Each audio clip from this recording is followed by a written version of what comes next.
இசைந்து அனைவரும் உடன் பிறப்பால் தினம் வாழ்வது சிறப்பானது. மனம் இசைந்து அனைவரும் உடன் பிறப்பால் தினம் வாழ்வது சிறப்பானது. நன்மையானது இன்பமானது மண் வாழ்வது பேரழகு. யாருக்கு வாய் சவடால் அதிகமோ அவங்க டீம் தான் இன்னைக்கு வின் பண்ணும். அது ஒன்று. ஏன்னா யார் பாயிண்ட் அதிகமாக எடுத்து வைக்கிறாங்க அப்படின்றது.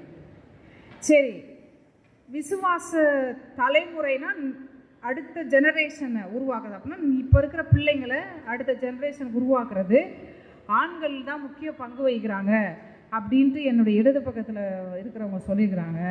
இடது பக்கத்தில் இருக்கிறவங்கெல்லாம் அக்னி கடலுக்கு போவாங்க, வலது பக்கத்தில் இருக்கிறவங்கெல்லாம் பரலதுக்கு. அப்படிலாம் நம்ம யோசிக்க முடியாது.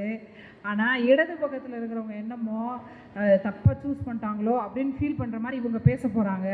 இல்லை இல்லை நமக்கு தெரியாத இவ்வளோ விஷயம் இருக்கான்னு இவங்க இன்றைக்கி புரிஞ்சுக்க போகிறாங்க. இதெல்லாம் நடக்கும். அதெல்லாம் நம்ம கண்டுக்கக்கூடாது. அதெல்லாம் அவங்க பிரச்சனை. நம்ம ஜஸ்ட் என்ஜாய் பண்ணணும்.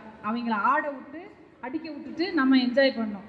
இவங்களுக்கும் கை தட்டுங்க, இவங்களுக்கும் கை தட்டுங்க. ஏன்னா நம்மளோட வேலை அது மட்டும்தான், வேறு எதுவும் கிடையாது. விசுவாச தலைமுறையை உருவாக்குறதுல ஆண்களுக்கு தான் பங்கு அப்படின்னு நானும் சொல்லுவேன். ஏன்னா எல்லா சர்ச்சிலையும் பிசி மெம்பர்ஸ் யார்? பெண்கள்லாம் இப்போ வந்ததுப்பா. இப்போ ஒரு ஃபியூ இயர்ஸ் முன்னாடி தான் பாலிசியை மாற்றினாங்க சிஎஸ்ஐயில். பெண்களுக்கும் இடஒதுக்கீடு வேணும்னு அவன் பேசுகிறாங்கல்ல, மேலையும் கீழையும். அதனால இவங்களும் பேசணும்னு அதெல்லாம் குரல் கொடுத்து அதுக்கு நிறைய பேர் போராடி அசிங்கப்பட்டு அவமானப்பட்டு குத்தப்பட்டு குரல்பட்டு அப்புறமா உருவாகி வந்தது தான் பெண்களுக்கு ஒரு பர்சன்டேஜ், வாலிபர்களுக்கு ஒரு பர்சன்டேஜ் பிசி கமிட்டியில் இருக்கணும்லாம் லேட்டஸ்ட் டெவலப்மெண்ட். 100 இந்தியாவுக்கு திருச்சபை, இந்தியாவுக்கு கிறிஸ்தவம் வந்து 100 வருஷம் 200 வருஷம் 300 வருஷம் நிறைய ஹிஸ்டரி இருக்குது. இத்தனை வருட வரலாற்றிலே இந்தியாவுக்கு கிறிஸ்தவத்தை கொண்டு வந்ததுலேயும் ஆண் மிஷினரிகள் தான் அதிகம். இந்தியாவில் இருக்கிற அவங்க விட்டுட்டு போன திருச்சபையை காப்பாற்றி இவ்வளோ தூரம் கொண்டு வந்ததுலேயும் ஆண் ஆயர்கள் தான் அதிகம் இல்லையா? பெண் ஆயர்களுக்கு ஆர்டினேஷன் கொடுக்கறதுக்கே இந்தியா சுதந்திரமாகி 60 வருஷம் 70 வருஷம் ஆச்சு முதல் ஆர்டினேஷன் கொடுத்ததுக்கே. ஆர்டினேஷன் கொடுத்த பிறகு சர்ச்சு கொடுக்க மாட்டாங்க. சர்ச்சு கொடுத்தாலும் ஆண் ஆயருக்கு அசிஸ்டண்ட்டை கொடுத்துருவாங்க. ஆண் ஆயருக்கு எப்போல்லாம் தூக்கம் வருது, உடம்பு சரியில்லை, மேல் வலிக்குதோ அப்போ தான் இந்த பெண் ஆயருக்கு வேலையே வரும். அந்த காலம்லாம் இருந்துச்சு. சென்னை டைசஸ் கொஞ்சம் முன்னாடி போனதுனால உங்களுக்கு ஏதோ விமன் ரொம்ப பார்ட்டிசிபெண்ட்டாக இருக்கிற மாதிரி தெரியுது. பட் உண்மை அது கிடையாது. இங்கே மட்டும்தான் கொஞ்சம் ஆக்டிவாக இருக்காங்க விமன். சென்னை டைசஸும் கேசிடி கர்நாடகா சென்ட்ரல் டைசஸ்லையும் விமனோட ரோல் அதிகம் அஸ் பாஸ்டர்ஸ். மற்றபடி அப்போல்லாம் கிடையாது. எங்கள் டைசஸ்லாம் வந்தால் ஆர்டினேஷன் கொடுக்கறதுக்கே முதல் ஆர்டினேஷனுக்கும் 2வது ஆர்டினேஷனுக்கும் 2 விமனுக்கு இடையே 25 வருஷம் டிஃப்ரென்ஸ்லாம் இருக்குது. கொடுத்த பிறகு பெண் ஆயர்களுக்கு சம்பளம் கம்மி. ஏன்னா எங்கிட்ட இருக்கிற ஆவியார் கொஞ்சம் கம்மியாக இருப்பார், அவங்ககிட்ட இருக்கிற ஆவியார் அதிகமாக இருப்பார். அதனால் அவங்களுக்கு சம்பளம் அதிகம், எங்களுக்கு சம்பளம் கம்மி. அப்படிலாம் இருக்குது. ஆனால் உண்மை என்னென்னா, வரலாற்று உண்மை என்னென்னா, இத்தனை இவ்வளோ 100 ஆண்டுகளாக திருச்சபையை கட்டி காக்கிறது ஆண் ஆயர்கள் தானே, இல்லையா? ஆமாம் தானே? அப்படின்ற தைரியத்தில் இவங்க வந்திருக்கிறாங்க. பட் அவங்க இன்னும் சில பக்கங்கள் நமக்கு தெரியாது, அதெல்லாம் பேச போகிறாங்க. அது என்னன்னு கேட்கலாம். ஆணாயர்கள் வந்தால் என்ன, மரியாதை ஏசு வந்து ஆண் உதவியிலே வந்தார், பெண்ணு மட்டும் வச்சு தானே வந்தார் அப்படின்னு இவங்க பாயிண்ட் எடுத்து கொடுக்குறேன், நோட் பண்ணிக்கோங்க அப்படின்னு இவங்க பேசுகிறது தைரியத்தில் இவங்க வந்துட்டாங்க. பட்டு 2 பேருக்குமே நிறையா உண்மைகள் இன்னமே தான் வெளியே வரப்போகுது. அதை நம்ம என்ஜாய் பண்ணுவோம் கைத்தட்டி. உங்களுக்கு இருக்கிற ஒரே ஒரு விஷயம், நீங்கள் அவங்க என்ன சொன்னாலும் கைத்தட்டணும். அப்போ தான் அவங்க உண்மையாகவே ஞானியான மாதிரி அவங்க பேசிக்கிட்டே இருப்பாங்க. இல்லைன்னா பேச மாட்டாங்க. என்ன சொன்னாலும் கைத்தட்டுங்க. என்ன 2வது, அவங்க இவங்க 3 நிமிஷம் பேசுவாங்க. ஒவ்வொருத்தருக்கும் 3 நிமிடம். தலைவிக்கு 3 பேரும் பேசி முடித்த பிறகு 2 தலைவிகளுக்கும் 1 நிமிஷம் கொடுப்போம். 3 நிமிஷத்துக்குள்ளே இவங்கெல்லாம் போகிறாங்கன்னா கடிவாளம் போடுறதுக்கு ஐயா இருக்கிறாரு. அவர் சொல்கிறது இவங்க காதில் கூட வாங்க மாட்டாங்க. நீங்கள் வேணால் கவனித்து பாருங்கள், காதலே வாங்க மாட்டாங்க. ஏன்னா அப்போ தான் உங்களுக்கு ஸ்பீடே வரும். என்ன, அதனால் பேசிப்பாங்க. நீங்கள்லாம் சேர்ந்து அதை கண்ட்ரோல் பண்ணிடணும். அது மட்டும் நம்ம 2 வேலை தான் நமக்கு, அதை மட்டும் செஞ்சால் போதும். ஓகே, இப்போது விசுவாச தலைமுறை உருவாக்கத்தில் அதிக பங்களிப்பது ஆண்களே அப்படின்றவங்க தான் முதல் பேச வராங்க. அதில் தலைவி ஞானசெல்வி சுந்தர் வராங்க. வாங்கம்மா, போய் மைக்கு கிட்ட நின்ன உடனே டைம் ஸ்டார்ட் ஆகிடும்.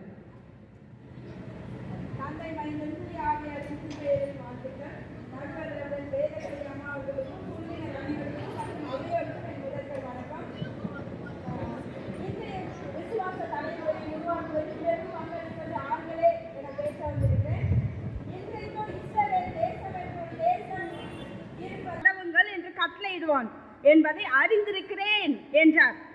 பிள்ளைகளை உருவாக்க ஆண்களைத்தான் தேவன் பணித்திருக்கிறார். ஆபிரகாமுக்கு தான் தேவன் கொடுத்தார். ஆபிரகாம் அதை செய்தாரா? செய்தார். எப்படி? அவருடைய மகன் ஈசாக்கு, ஆதியாகமம் 24:63 சொல்லுது, சாயங்கால வேளையில் ஈசாக்கு தியானம் பண்ண வெளியே போயிருந்து. தியானம் பண்ண யாரிடம் கற்றுக்கொண்டார்? தந்தையாகிய ஆபிரகாமுடன்.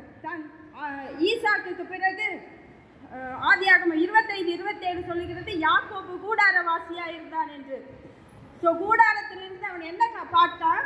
தகப்பனுடைய தியான வாழ்க்கையை பார்த்தான். தேவனை அறிந்து கொண்டதினாலேயே, தேவனுடைய ஆசீர்வாதத்தை அறிந்ததினாலேயே ஏமாற்றியாவது தேவனை பெற்றுக்கொள்ள வேண்டும் என்றுதான் அவன் பெற்றுக்கொண்டான். உலக ஆசீர்வாதத்தையோ சம்பத்தையோ அவன் எதிர்பார்க்கவில்லை. காரணம், ஒரு தடியோடு ஆரோனுக்கு போனான். ஆதியாகமம் 28:10 படுத்து தூங்கும் போது சொப்பனம் காண்கிறான். நம்ம எல்லாம் சொல்லுவோம், யாக்கோபு எத்தனை ஏமாற்றுக்காரன். அவன் பெற்றுக்கொண்டது தேவன் என்கிற பெரிய ஆசீர்வாதத்தை. சாலமோன் சொல்றாரு, பிரசங்கி 5:3, தொல்லையின் திரட்சியினால் சொப்பனம் பிறக்கும். தனியா படுத்து கொண்டிருக்கிற யாக்கோபு கடவுளை பத்தி யோசிச்சதுனால்தான் கர்த்தர் வானத்தின் வாசலை காண்கிறான். தேவனுடைய வீடு, இந்த தேவனுடைய வீடு, கர்த்தர் வானத்தின் வாசல், இதெல்லாம் எங்க கற்றுக்கொண்டான்? தன் தகப்பனாகி ஈசாக்கிடம். ஈசாக்கு யாரிடம் கற்றுக்கொண்டான்? ஆபிரகாம். ஆபிரகாமுக்கு கொடுத்தது, கட்டளையிட்டது யாரு? தேவன். அதனாலதான் யாக்கோபு சொல்றாரு, இவர் எனக்கு தேவனா இருப்பார், நான் திரும்பி வரப்பண்ணா தேவனா இருப்பார், இவருக்கு தசம பாகம் கொடுப்பேன் அப்படின்னு சொல்றாரு. மட்டுமல்ல, வாழ்க்கையில கடினமான நேரத்திலும் மாமனாருடைய முகம் வேறுபட்ட போதும் கடவுளை பார்க்கிறாரு. கர்த்தர் சொல்றாரு, உன் தேசத்துக்கு திரும்பி போன்னு. அதே மாதிரி ஏசாவை சந்திக்க போகும்போதும் தனித்திருந்து என்னை ஆசீர்வதித்தாலேயே விடைன்னு சொல்றாரு.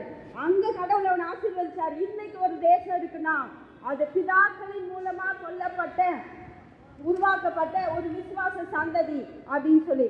அதனால தேவனை, கர்த்தரை, அவரோட பேச, அவரோட உறவு கொள்ள சொல்லி கொடுப்பது ஆண்களே அப்படின்னு சொல்றேன். ஆக விசுவாச சந்ததியை உருவாக்குவதில் ஆண்களே வெற்றி பெற்றனர்.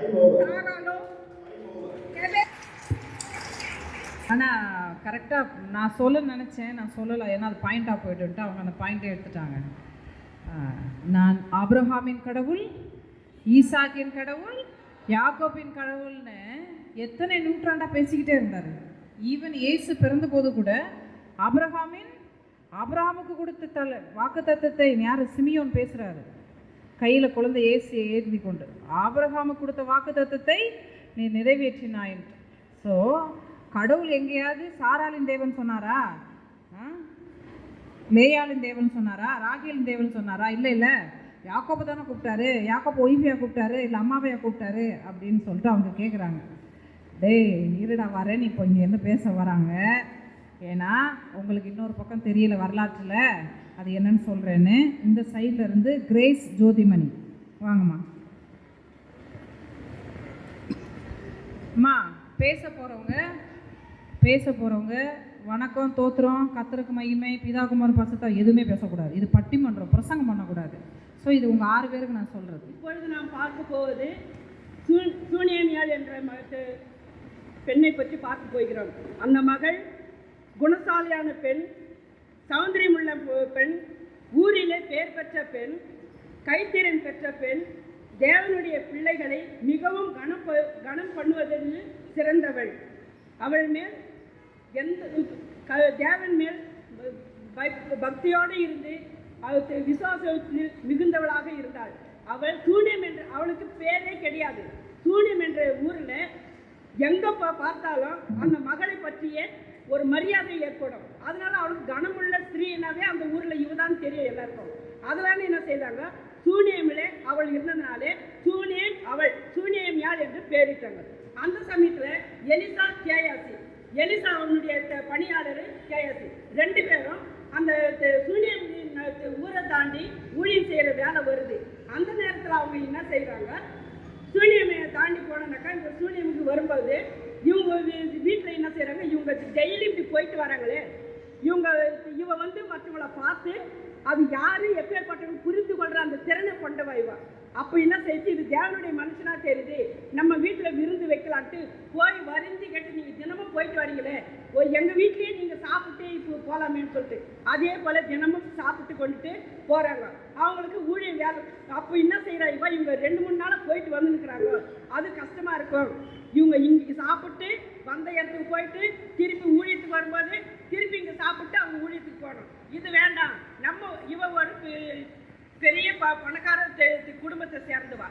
என்ன செய்யற, தன் கணவராண்ட இவங்களுக்கு நம்ம மேலறையில் ஒரு அறையை கட்டி இவங்களை தங்க வச்சு இங்கிருந்தே ஊழி முடிகிறதுக்கு இருக்கட்டும். அதே போல என்ன செய்யறாங்க, மேலறையில் பணியாட்களை வச்சு அவனுடைய அனுமதியோட மேலறையில் ஒரு கதவு அறையை கட்டி என்ன செய்யறார், தன்னுடைய கைத்திறனால 7 பொருட்களை செய்யறார். கதவு, வாசற்கதவு அவர் கையாலே செய்யறார். அவர் படுக்கிறதுக்கு கட்டில செய்யறார். அதுக்கு மெத்தைய செய்யறார். கூட்டிங்க 7 பேர் 7. அப்ப உட்காரத்துக்கு சேர செய்யறார். அது உட்கார்ந்து அவங்க ஊழியம் செய்யறாங்களோ அதை பற்றி எழுதுறதுக்கு டேபிள் செய்யறார்.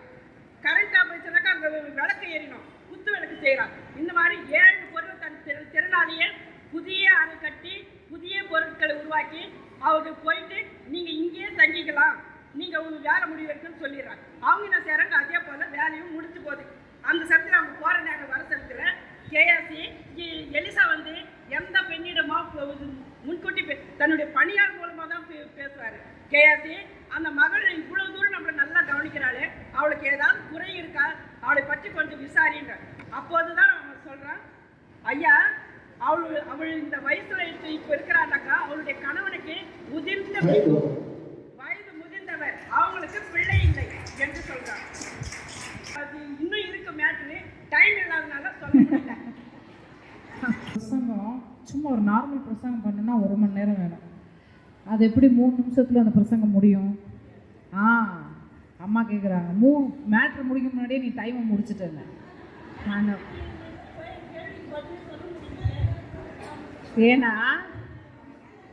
ஏன்னா நம்ம தோத்திரம் சொல்லக்கூடாது. இங்கே வந்து தோத்திரம் போடக்கூடாது, திருத்துவ கடவுளை இங்கே வந்து பேசிக்கக்கூடாது. ஏன்னா அவர் நம்ம கூட தான் இருக்கிறாரு. நீங்கள் நேராக பட்டிமன்றத்துக்குள்ளே போகணும். சரி, பைபிளில் இருந்து பேசுகிறது சரி, உங்கள் வீட்டு பிள்ளைகள் எல்லாம் என்ன ஆபிரகாம் ஈசாக்மா வளர்த்துக்கிட்டு இருக்காங்க, ரியாலிட்டியும் பேசுங்கப்பா. உங்கள் வீட்டு இப்போ எல்லாம் பைபிளை மூடி வச்சுட்டு ரியாலிட்டியை பேசணும். எங்கள் வீட்டில் என் பிள்ளைகளை விசுவாசத்தில் வளர்க்குறதுல என் ஹஸ்பண்டுக்கு என்ன ரோல் இருக்குது யோசிங்க. பொங்கிட்டு வரும். பேசுங்க பார்ப்போம். வாங்கம்மா. இப்போ யார் பேசுகிறான்னா ஆண்களையும் பேசுகிறதுக்கு பேபி பிரின்ஸ் அம்மா. திருமதி கிரேஸ் அவர்கள் சொன்னாங்க, சுனாமியால் அவர்கள் வீடு கட்டி கொடுத்தாங்க அப்படின்னு சொன்னாங்க. அவங்களுக்காக ஒரு மேலறையில் கட்டி கொடுத்தாங்கன்னு சொன்னாங்க. இப்போ அது ஒரு குடும்பம். அந்த குடும்பத்தில் ஒரு கணவர் இருப்பார். அந்த கணவரோட பர்மிஷன் இல்லாமல், அவர் பர்மிஷன் கொடுக்காம நம்ம எந்த வேலையும் செய்ய முடியாதுன்றது அவங்களுக்கு தெரியல. அப்போ கணவரோட ஒத்துழைப்பு இருந்தால் மட்டும்தான் அவங்க அந்த மேலறையை கட்டி கொடுத்துருக்க முடியும். அதை வந்து இங்கே நான் பதிவு செய்ய விரும்புகிறேன். ஸோ அப்போ இன்னொன்று என்னென்னா, ஒரு சின்ன ஒரு உலகத்தில் நடந்த ஒன்று தான். 2ஆம் உலகப் போரில் இந்த நாசிக் படைகள் வந்து இங்கிலாந்தில் போரிடும். இங்கிலாந்து மொத்தமாக அழிக்க போகுது. அப்போ என்ன பண்ணாங்கன்னா, ஒரு ஜப வீரர்கள் ஒரு ஊழியக்காரரோட கொஞ்சம் ஜப வீரர்கள் அக்கறை பற்றி ஒரு கப்பலை ஏற்றி வேறு நாட்டுக்கு அனுப்பிச்சிட்றாங்க. அப்போ வழியில் போகும்போது என்னென்னா, ஒரு கப்பல் ஒரு அடிபட்டு ஓட்டையாயிடுது. அங்கே பாம்பு போட்டுறாங்க, ஓட்டையாயிடுது. அப்போ அந்த தண்ணி மேலே வந்துகிட்டே இருக்குது. அப்போ அங்கே போன பெண்கள்லாம் என்ன பண்ணிடுறாங்க, ஒரு 70% பெண்கள் என்ன பண்ணுறாங்கன்னா, முறுமுறுத்து அந்த குடலில் அந்த கொந்தளிக்கிற கடலில் விழுந்து செத்து போயிடுறாங்க. மீது ஒரு 20% வாலிபர்கள் மாத்திரம் விடாமல் அந்த ஊழியக்காரோட ப்ரேயர் பண்ணி ஜெபம் பண்ணி விசுவாசத்தில் ஜெபம் பண்ணி முழிக்கும் பொழுது அந்த கப்பல் வந்து ஒரு எங்கேயும் போகாமல் அங்கே நிற்கிது. அப்படியே அது பார்க்கும்பொழுது ஒரு பாறை மேலே மோதி அங்கே நிற்கிது. அத்தனை பேர் தப்பிச்சு திரும்ப வந்து அந்த விசுவாசத்தில் இங்கிலாந்தில் ஒரு வல்லமையான நாடாக அவங்க ஜபத்தில் வழி நடத்துனாங்கிறது ஒரு வரலாற்று உண்மை. அதே போல் நமக்கு தெரியும், நம்ம எல்லாருமே ஒரு காலத்தில் அடிமைப்பட்டு கிடந்தோம். நம்மளை அடிமையிலிருந்து வெளிக்கொண்டு வந்தவங்க எல்லாமே வெளிநாட்டு மிஷினரிகள். நம்ம படிக்கிற பைபிள் தமிழில் இன்றைக்கி அழகாக படிக்கிறோன்னா சீகல்பாக்கு தரங்கம்பாடிக்கு வந்து நம்மளுக்கு வேதாகமத்தை கற்றுக் கொடுத்து அச்சு இயந்திரத்தின் மூலமாக நமக்கு எழுத்துக்களை எழுதி நம்ம படிக்கிறோம். இன்றைக்கி தெளிவாக படிக்கிறோன்னா அதுக்கு அவர்களெல்லாம் ஒரு பெரிய காரணம். சீகன்பாலுக்கு அப்புறம் நிறைய மிஷனுக்கு வில்லியம் கவுடி அந்த மாதிரி நிறையா பேர் எல்லாருக்குமே நம்ம ஒரு கிறிஸ்தவ இயக்கத்தில் படித்தவங்க தான். அது போக நம்ம கீர்த்தனை பாவான பாட்டுக்கு நம்ம பாட்டுக்கு எடுத்துட்டோம்னா நம்ம இன்றைக்கி காலையில் பாடணும் சத்தா நிஷ்கலமாய் அப்படி நம்ம பாடணும். இப்போ அந்த பாட்டை எழுதுறது யாருன்னா ஒரு ஆசிரியர் கிருஷ்ணப்பிள்ளை அப்படின்னு சொல்லுவார். அப்போ எவ்வளோ அழகான பாடல்களை நமக்கே எழுத்து தெரியாத அந்த காலத்துலேயே அவர்கள் எழுதி நமக்கு பாடல்களை கற்றுக் கொடுத்து விசுவாசத்தை நம்மளை வளர்த்திருக்காங்க. அப்புறம் இன்னொரு பாட்டு பாடின ஒரு போதும் மறவாத அப்படின்றதையும் நிறைய யார் அந்த சாமுவேல் அப்படின்றவரை எழுதியிருக்கிறாரு. அது மாதிரி நிறைய உபதேசியார்கள் பாடுகள் மத்தியில் நமக்கு நிறைய பாடல்களை கொடுத்துருக்காங்க. நம்ம சோர்ந்து போகிற காலத்தில் நம்ம பிள்ளைகளுக்கு விசுவாசத்தை கொடுக்கறதுக்கு அந்த பாடல்களை பயன்படுத்துகிறோமா இல்லையா? அப்புறம் இன்னொன்று என்னென்னா நம்மளுடைய குடும்பத்திலேயே எடுத்துக்கோங்களேன், ஒரு குறிப்பிட்ட காலம்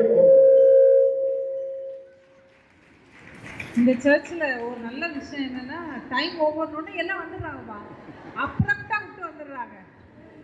நீங்கள் இந்த திருச்சபை தான் 2 பேர் மாவாட்டிகிட்டு இருந்தாங்க, ஒருத்தன் ஏற்றுக்கொள்ளப்பட்டா 2 பேர் தூங்கிட்டு இருந்தான். அவர் இந்த திருச்சபை தான் அது. அவர் வர்றாருன்னா எல்லாம் தூக்கி போட்டு ஓடிடுவீங்க போல். நல்ல விஷயம்.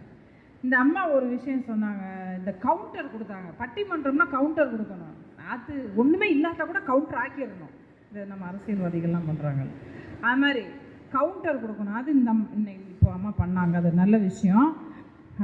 அவங்க சொன்னதில் ரொம்ப முக்கியமான விஷயம், அந்த காலத்தில் இன்றைக்கே வந்து ஹஸ்பண்டை கேட்காம எத்தனை பேர் தனியாக பாஸ்புக் வச்சுருக்கீங்க சொல்லுங்கள், ஹஸ்பண்டுக்கே தெரியாமல். அப்படின்னா ஹஸ்பண்டு உங்களோட டிரான்சாக்ஷனே கண்டுக்க மாட்டார். எத்தனை பேர்? ஒருத்தர் கை தூக்குங்கப்பா பார்ப்போம். ஒரு 2-3 பேர் இருக்காங்க. நல்லா கை தூக்குனா அதுக்கு ஹஸ்பண்டுக்கு தெரிஞ்சிடும், ஆனால் தூக்க மாட்டாங்க. ஆனால் I can see your hands இல்லை பாரு, 99.889% ஹஸ்பண்ட் இன்றைக்கே பண்ண முடியல, அன்றைக்கி இப்படி பண்ண முடியும். ஸோ நல்ல பாயிண்ட்டு சொன்னாங்க. மிஷினரிஸ் வந்து அவங்களால தான் வந்தோன்னு, ஆனால் அதில் ஒரு கவுண்டர் இருக்குது, மூளையை கசக்கி கவுண்டரை கொடுங்க பார்க்கலாம்.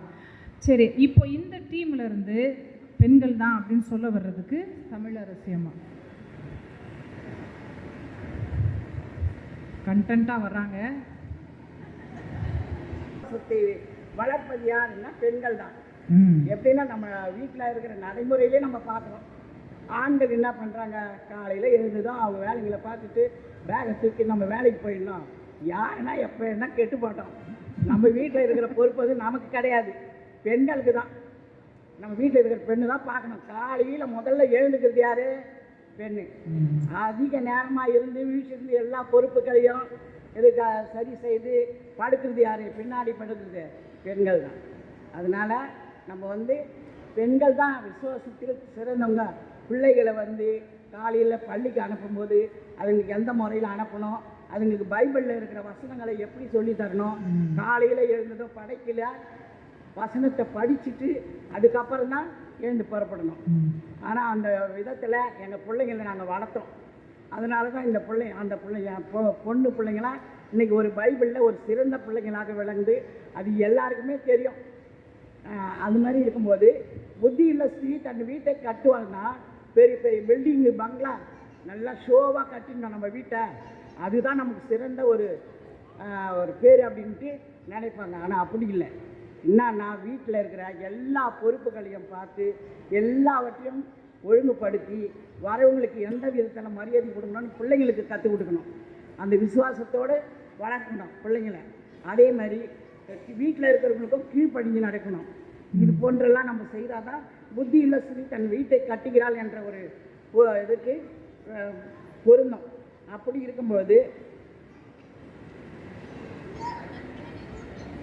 ஒரு நன்றாகவே தெரியும். இப்போது மரியாளுக்கு வந்து ஒரு ஆண் மூலியம் குழந்தை அம்மாவே மெசேஜில் சொல்லிட்டாங்க எங்களுக்கு. அதனால் இப்போ வந்து அந்த பரிசுத்த ஆவியினாலே ஒரு பெண் இருக்கத்தோடு தான் ஆவியானவரால் உருவாக்கப்பட்டது இயேசுவானவர்.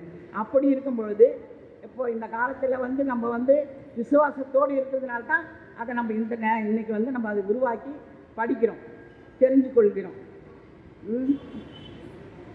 அதுக்கு பரிசுத்த வேதாகமே அதை வந்து ஒரு பெண்ணால் தான் முடியுன்றதை சாட்சியாக கொடுத்தது. அது நாமும் அதை வந்து கடைபிடிச்சி இருக்கும்போது கடவுள் மறுரூபம் எடுப்பதற்கு வந்து அது ஒரு தேவையாக ஒரு பெண் தேவைப்பட்டது மறுரூபமாக ஆவதற்கு. கடவுளுக்கு கடவுள் வந்து பெண்களுக்கு எவ்வளோ ஒரு முக்கியத்துவம் கொடுத்தாருன்றது இதனுடைய ஒரு இதில் சாட்சியிலிருந்து தெரியுது. மேலும் வந்து பறவைகளை, மிருகங்களை எல்லாவற்றையும் மனிதனை கூட என்ன பண்ணார், மண்ணினால் உருவாக்கி என்ன பண்ணார் இதுவாங்க. ஆனால் ஒரு பெண்ணை மட்டும் என்ன செய்தார்? சரிம்மா, டேய் நீங்கள்லாம் மண்ணில் செஞ்சவங்கடா, நாங்கள் ஸ்ட்ராங் கால்சியம் எலும்பில் பண்ணவங்க அப்படின்றாங்க. அதே தான் அவங்க சொல்கிறாங்க, எங்கிட்ட இருந்து தானே நீங்கள் வந்தீங்க அப்படின்றாங்க. அதெல்லாம் அந்த சண்டையெல்லாம் ஒரு பக்கம் இருக்கட்டும். ஆனால் ஒன்று சொன்னாங்க, டெய்லி பேசிஸில் விசுவாச தலைமுறையை உருவாக்குறதுன்றது வந்து ஒரு நாள் உட்காந்து பண்ணுற பிஸ்னஸ் இல்லை, டெய்லி பேசிஸில் நடக்குது. காலையில் எந்திரிச்சதுலேருந்து நைட்டு அந்த குழந்தை கூட நம்ம தான் இருக்கிறோம், நம்ம தான் அதுக்கு டிசிப்ளின், அது கேரக்டரைசேஷன் ஆஃப் த பர்சனாலிட்டியில் ஒரு குழந்தைக்கு என்ன கேரக்டர் இருக்கணும், எது நல்ல விஷயம், நல்ல குணநலங்கள், அதை கற்றுக் கொடுக்குறது எல்லாமே அம்மா தான். அப்பா பேக்கை தூக்கிட்டு ஓடிடுறாரு, நம்ம தான் எல்லாம் பார்க்குறோம் அப்படின்றப்போ நம்ம தானே செய்கிறோம் அப்படின்னு.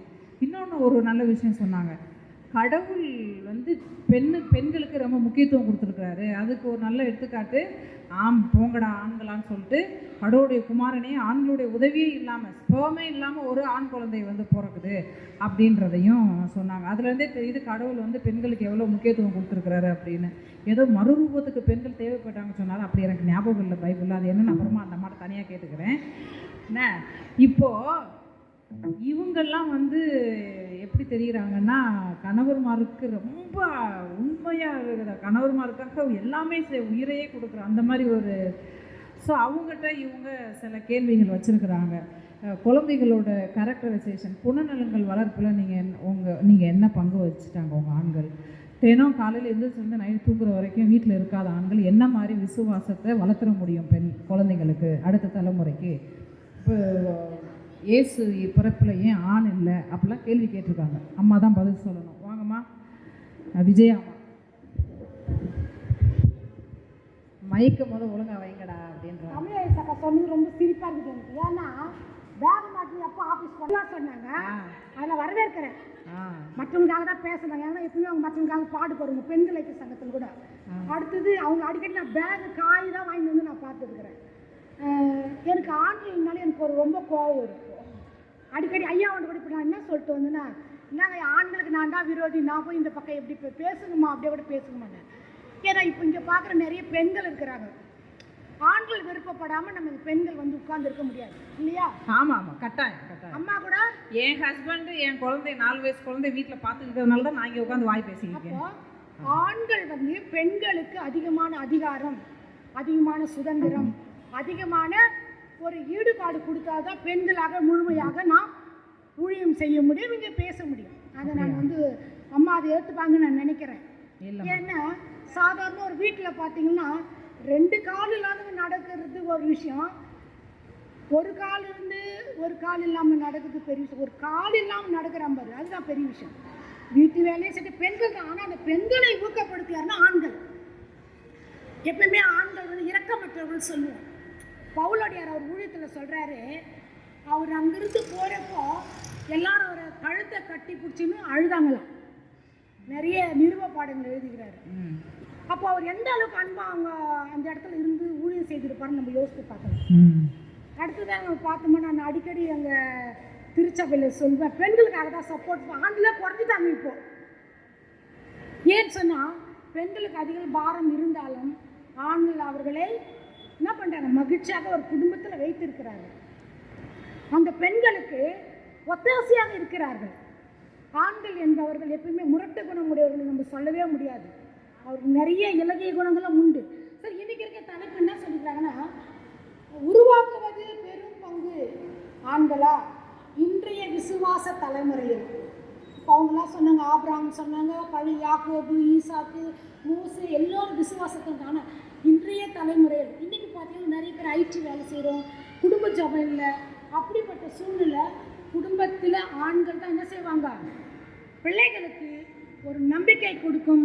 என்ன செய்கிறாங்க, திருச்சபையில் போகணும். நம்ம 10 முறை சொன்ன பிள்ளைங்க கேட்காது. ஆனால் ஒரே முறை தகப்பனும் சொல்லி பாருங்க, நீ சர்ச்சுக்கு போடான்னு சொன்னா என்ன செய்வாங்க, உடனே அவன் அப்பாவுக்கு கீழ்படுத்துறாங்க. அங்கே தான் ஆண்கள் என்ன செய்கிறாங்க, கெட்டாக நிற்கிறாங்க. எப்பயுமே நம்ம ஆண்களை பெண்கள் பலவீனமானவர்கள் அப்படி இப்படி நீங்கள் பொண்ணுல அந்த சண்டை போட்டு பாருங்க, அவங்களோட சமாளிக்கவே முடியாது. எஸ்திர காசிது அப்படியான போன வாரம் தான் அவங்களோட சண்டை போட்டேன். ஆனால் சமாதானம் ஆகிட்டேன். நான் ஜோம் பண்ணே வந்தேன். ஆண்டவர் அந்த தேங்க்யூ தேங்க்யூ தேங்க்யூ. இல்லை, இப்போ பைபிளில் எத்தனையோ வசனம் இருக்குது. பவுல் கழுத்தை கட்டிப்பிடிச்சி அழுத வசனத்தை இவங்க யோசிச்சுருக்குறாங்க பாருங்க. அப்போ எவ்வளோ ஊழியம் பண்ணியிருப்பார் அப்படின்னு. நல்லா இருக்குமா? மென்னோட சப்போர்ட் இல்லாமல், ஆண்களுடைய சப்போர்ட் இல்லாமல் பெண்கள் வந்து எதுவும் சாதிச்சிட முடியாதுல்ல. அப்போ ஆண்கள் வந்து நேரடியாக விசுவாச தலைமுறை உருவாக்கத்தில் பங்களிக்காட்டாலும் மறைமுகமாக அவங்க பங்களிக்கிறாங்க. அது எப்படி அது உங்களுக்கு நீங்கள் தனியாக உங்களுக்குன்னு அதை டிபார்ட்மெண்டலைஸ் பண்ண முடியும்?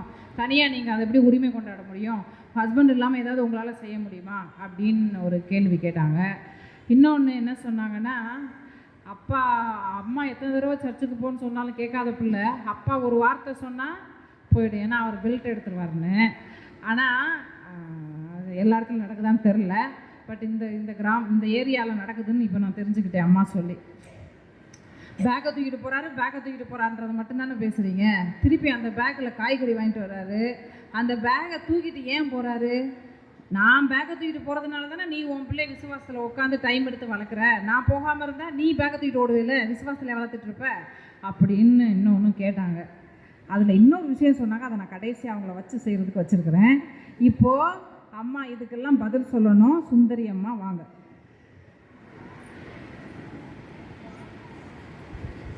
இவங்க என்ன சொன்னாங்க, பெண்களுக்கு ஆண்கள் சுதந்திரம் தராங்க. நோட்டெல்லாம் வச்சுட்டாங்கப்பா. அப்படியெல்லாம் ஆண்கள் சுதந்திரம் தரது இல்ல. பெண்களை நம்மளா இப்ப தேடிக்க வேண்டியது இருக்கு. சுதந்திரத்தை நம்ம தான் தேடி கடவுளுடைய ஆலயத்துக்கு வந்து அவர் பாதத்துல விழுந்து நம்ம ஜெபிச்சு எல்லாமே நம்ம கடவுளுக்கு தான் பெற்றுக் கொள்கிறோம். கணவர்கள் எல்லாம் அப்படி ஒண்ணு நமக்கு உதவி செய்யறதே கிடையாது. இப்ப நிறைய கணவர்கள் குடித்து விட்டு வந்து எவ்வளவு பெண்களை கொடுமைப்படுத்துறவங்க இருக்கிறாங்க. இல்லன்னு சொல்லவே முடியாது. 100 நாள் வேலை பெண்களுக்காக ஒதுக்கி இருக்கிறாங்க. அந்த வேலை செஞ்சுதான் பிள்ளைங்களை காப்பாத்தி விசுவாசத்திலையும் வளர்க்கணும்னு சர்ச்சுக்கு ஞாயிற்றுக்கிழமை பெண்கள் தான் பாருங்க இவங்க பசங்களை கூட்டிட்டு வராங்க. பெரிய பசங்க ஆன பிறகு அது வரணுமா வராதுன்னு அப்பா சொன்னாலும் கேட்க போறது கிடையாது. வரேன்னு சொல்லிட்டு வேற எங்க கூட சுத்த போயிடுவாங்க. இவங்க அப்பா சொன்னா உடனே கேட்டு வந்துருவாங்க. அதெல்லாம் போய் அப்பா சொன்னா கேட்கிற பசங்களே கிடையாது. தாய் சொல்ல கேட்டுதான் பிள்ளைங்க வரும். தாய்க்கு தான் பிள்ளைங்க பாசத்துக்கு அடிமையா வச்சிருக்கோம். நம்ம பாசத்துக்கும் கடவுளுடைய விசுவாசத்துக்கும் நீங்க அடிமையா இருங்க. அதுதான் உங்க வாழ்க்கையை முன்னேற்றும். நீங்க யாருக்கும் பயப்படக்கூடாது, அப்பாவுக்கும் பயப்படாதீங்க, ஆனா கடவுளுக்கு பயப்படுங்க. கடவுள் மட்டும்தான் நமக்கு எல்லா இடத்துலயும் முன்னாடி இருக்கிறவரு. மனுஷனை நம்பாதீங்க. நாசியில் சுவாசம் உள்ள மனுஷனை நம்புவது பார்க்கலும் கர்த்தர் பேரில் பற்றுதலா இருப்பதே நலம்னு நம்ம சொல்லி வளர்க்கிறோம் பிள்ளைங்களை. பிள்ளைங்க எப்படி மற்றவங்களுக்கு பயப்படுறாங்க நீங்க சொல்லுவீங்க, அது தப்பு.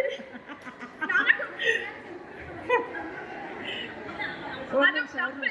நம்ம வந்து கடவுளுக்கு பயப்பட சொல்லி அந்த விசுவாசத்துல பிள்ளைங்களை வளர்க்கறதுனா வருங்காலம் வந்து நல்லா வளரும். இவங்க சொல்ற மாதிரி அப்பாவுக்கு பயந்து அப்படி பிள்ளைங்க வளரக்கூடாதுங்க. விசுவாசத்துல நமக்கு இருக்கு. அதே மாதிரி இயேசுநாள் கூட 12 சீஷர்கள் இருந்தார்கள். ஒருத்தராவது அவர்கள் மரிக்க போகும்போது கூட இருந்தாங்களா? எல்லாம் கலக்கரிக்க ஓடிட்டாங்க. ஒருத்தர் கூட கடவுள் கூட இல்ல. மறுதளிச்சு ஓடுறாங்க. பேதுரு எத்தனை வாட்டி மறுதளிச்சு ஓடினாரு. வேலைக்காரர் சொல்றாரு, இவரை நான் பார்த்தேன்னு. இல்லவே இல்லையே, நான் இல்லையே போடுறாங்க ஆண்கள். அப்படித்தான் இருப்பாங்க ஆம்பளைங்க. ஆனா பெண்கள் வீட்டில் இருந்தப்போ கல்யாணம் நின்று பார்த்துட்டு இருக்கிறாங்க. வருவாரான்னு சொல்லிட்டு நம்ம வந்து விடிய காலம் எழுச்சி கடவுளை தேடி அங்க நிக்கிறோம். நம்மளோட பாதத்துல எதுக்கு பெண்கள் நிக்கிறோம்? அவர் மேல விசுவாசம் வச்சிருந்தாலும் தான் நம்ம போய் நிக்கிறோம். ஆண்கள் விசுவாசம் வச்சாங்களா? வைக்கல. 12 பேரும் தலை தெறிக்க ஓடிட்டாங்க. ஒருத்தர் கூட இல்ல. அவர் மரிச்சதுக்கு அப்புறம் தான் வந்து நிக்கிறாங்க. அவர் கடவுளுடைய ஊழியத்தை செய்ய வரணும். அதுக்கு முன்ன அவருக்காக யாருமே நிக்கல. பெண்கள் தான் போய் விடிய காலமே நின்னாங்க. யார் வந்தாலும் பரவாயில்ல, நாங்க இயேசுவை முடிக்கிறத நாங்க பார்க்கணும், உயிர்த்தெழுந்ததை பார்க்கணும்னு அந்த விசுவாசம் பெண்களுக்கு தான் நிறைய இருக்குது. ஆண்களுக்கு கிடையவே கிடையாது. அதை நீங்க பதிவு பண்ணி. அப்புறம் இன்னொன்னு சொல்றேன், சாமுவேல் வந்து தீர்க்கதரிசி தான். அவர் பிள்ளைங்க 2 பேரையும் அப்படி வளர்த்தாரா? அவங்க அம்மா இருந்துட்டு தான் வளர்த்திருப்பாங்க. ஏலியும் அந்த மாதிரி அவர் ஒரு தீர்க்கதரிசியா தான்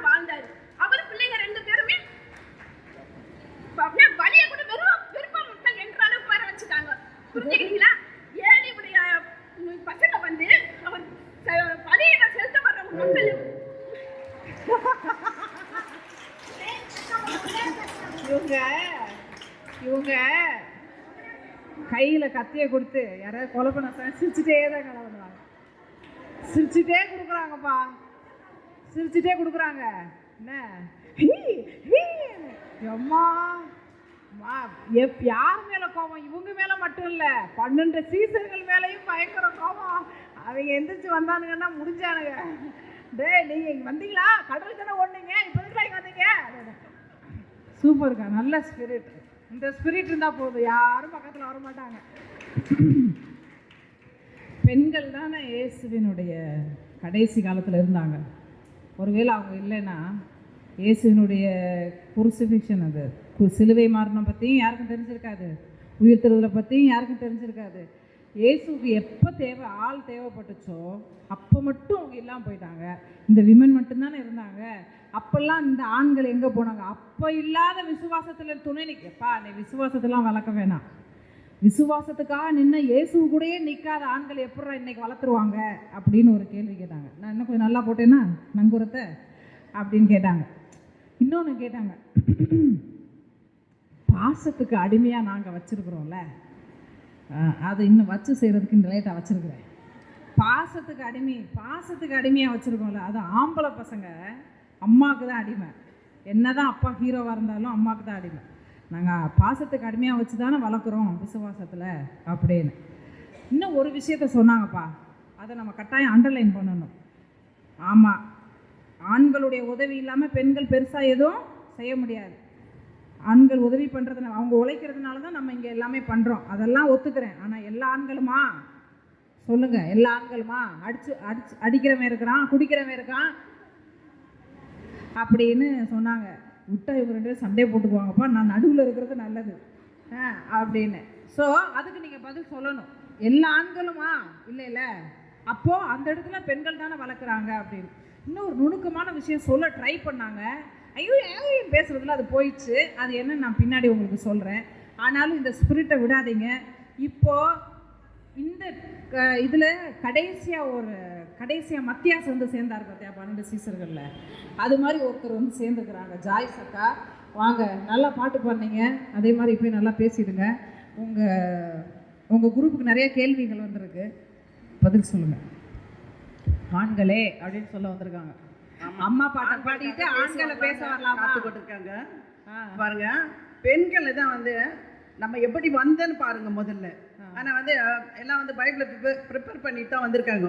ஆனாலும் இந்த நான் பேசணுன்ற ஒரு ஆதங்கத்தில், ஆண்கள் குறித்து பேசணுன்ற ஒரு ஆதங்கத்தில் தான் நான் வந்திருக்கிறேன். எப்படின்னாக்கா, நம்ம எப்படி வந்து உருவாக்கப்பட்டோம்? விழாவிலேருந்து தான் மனுஷன் விழாவிலேருந்து எழுந்து தான் நம்ம உருவாக்கப்பட்டோம். அதை முதலாவது மறக்கக்கூடாது. ஆனால் நாங்கள் என்ன பண்ணோம்? நாங்கள் குடும்பத்தை காப்பாற்றுறோம், நாங்கள் பிள்ளைங்களை வளர்க்குறோம். என்ன சொல்கிறோம்? எங்களை விட்டா யாருமே இல்லை. என்ன சொல்கிறோம் நம்ம பா, நாமளே எதுப்பா ஒன்றுத்துக்கு புரோஜனம் இல்லை. ஆனால் ஆண்கள் என்ன, பெண்கள் ஒன்றுமே செய்ய முடியாது. ஆண்கள் தான் நமக்கு முதுகு எலும்பு. அதை நம்ம மறந்துடுறோம். அதை மறந்துட்டு என்ன பண்ணுறான்? பெண்கள் பெண்கள் பெண்கள் என்றோம். பெண்கள் விசுவாசத்தான் வளர்க்குறோம், இல்லைன்னு சொல்லலை. ஆண்கள் இல்லாமல் ஒரு வீட்டை கட்ட முடியுமா? ஆண்கள் இல்லாமல் ஒரு குடும்பத்தை, அந்த ஒரு குடும்ப ஸ்திரீ ஆக முடியுமா? ஒரு குடும்ப ஸ்திரீ ஆண் இருந்தால் தாயா? ஆண் இல்லைன்னா கிடையாது. அது இருக்குதா இல்லையா? நான் பெண் உருவாகினேன், நான் பெண்ணு மட்டும்தான் ஒரு குடும்பத்தை கட்டி காக்குறேன் அப்படின்னு சொல்கிறேன். பேசுனாங்களேப்பா, பேக் தூக்கின்னு போயிடுறாங்கண்ணா. பேக் தூக்கின்னு போய் சம்பாதிச்சு கொடுத்தா தான் இந்த குடும்பம் பண்ண முடியும். ஆண்கள் வந்து பணம் கொடுத்தா தான் பண்ண முடியும், இல்லாட்டி பண்ண முடியுமா? குடும்பத்தை பண்ண முடியுமா? சொல்லுங்களேன், பண்ண முடியுமா? பண்ண முடியாது. ஆண்கள் இருந்தால் தான், முதுகெலும்பு இருந்தால் தான் நம்ம என்ன பண்ணோம், அந்த குடும்பத்தை நடத்த முடியும். பெண்களை விசுவாசத்தில் வளர்க்கலையா, பிள்ளைங்களை சீர்படுத்தலாம். அதுதான், பணம் இல்லாத ஒன்றும் பண்ண முடியாது. வீடு இல்லாத கணவனோடு இருந்தால் தான் அது ஒரு குடும்பம் கட்டப்படும். இல்லை கட்டினா வாழை வெட்டி. தனியாக இருந்தேன்னா உனக்கு பேர் என்ன? பெண்களுக்கு பேர் என்ன? வாழை வெட்டி. அதை நம்ம மறந்துடும். கணவனோ கூட கல்லானால கணவன், புல்லானால கணவன், அந்த நாள் தான் வாழ்ந்தாங்க புருஷனு. ஆனால் இந்த நாள் என்ன பண்ணாங்க? எத்தனை பேர் விவாகத்து போகிறாங்க? பெண்கள்னா கணவனோடு வாழணும். அதுதான் பெண்களுக்கு ஒரு அழகு. கணவனோட மாமியார் வீட்டு தாய் வீட்டுக்கு போய் பாருங்களேன், அது அந்த பெண்ணுக்கு ஒரு அழகு, அந்த குடும்பத்துக்கு ஒரு அழகு. அப்படி இல்லை குழந்தைங்க மட்டும் கூட்டினேன், வாழை வெட்டி ஒரு 2 குழந்தைங்க கூட்டினேன். உனக்கு என்ன பேர்? வாழை வெட்டியாக வரப்போ 2 குழந்தைங்களுக்கு வாயை வச்சுன்னு வாழணுமா? அந்த வாயை ஒரு வார்த்தை போட்டு வாழ்ந்ததா எப்படி வாழலாம் தெரியுமா? வா ஆனால் வாழை போட்டு வாழலை. அந்த வீட்டுக்கார அந்த குடும்பத்தை அலக்கோலம் பண்ணிடுச்சு. பெண்களுக்கு என்ன பேர்? அந்த குடும்பத்தில் ஒழுங்கு இல்லாத, சீர்படை இல்லாத, சீர்கெட்டு போய் வந்துக்குது அப்படின்னு. அது ஆண்கள் சொல்கிறாங்களா பெண்களை சொல்கிறாங்களா? அதை சொல்லுங்களேன்.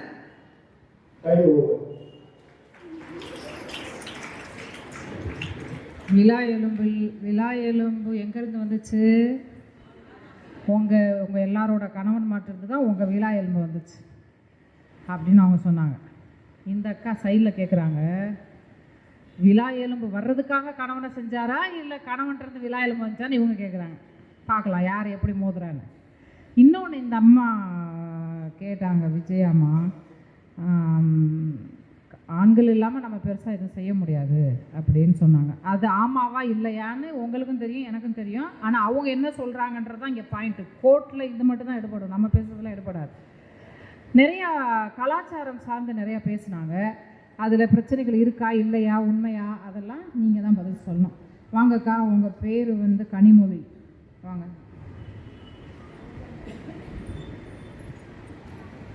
அம்மா ரொம்ப ஆவேசமாக பேசினாங்க. ஏன் புருஷன் இருந்தால் தான் வாழ முடியுமா இந்த காலத்தில்? புருஷன் இருந்துட்டா உடனே என்ன பெண்கள்லாம் மறுபடியும் மறுமணம் பண்ணிக்கிறாங்களா? அதே பெண்கள் இருந்துட்டா ஆண்கள் என்ன பண்ணுறாங்க? உடனே மறுமணம் செஞ்சுக்கிறாங்க. இவ்வளோ நேரம் சொன்னாங்க, என்ன ஆதாமுடைய எலும்புல இருந்து தான், ஒரு ஆணுடைய எலும்பு வச்சு தான் பெண்ணை உருவாக்குனாங்க. ஆனால் ஆண்களே மண்ணினால உருவாக்குனாங்க. மண்ணானது என்ன ஆகிடும்? உடச்சி போயிடும், இல்லை வளைஞ்சு போயிடும். எலும்பு என்ன ஆகும்? ஸ்டடியாக நிற்கும். எலும்பு ஸ்டடியாக நிற்கும், எலும்பு வளையாது.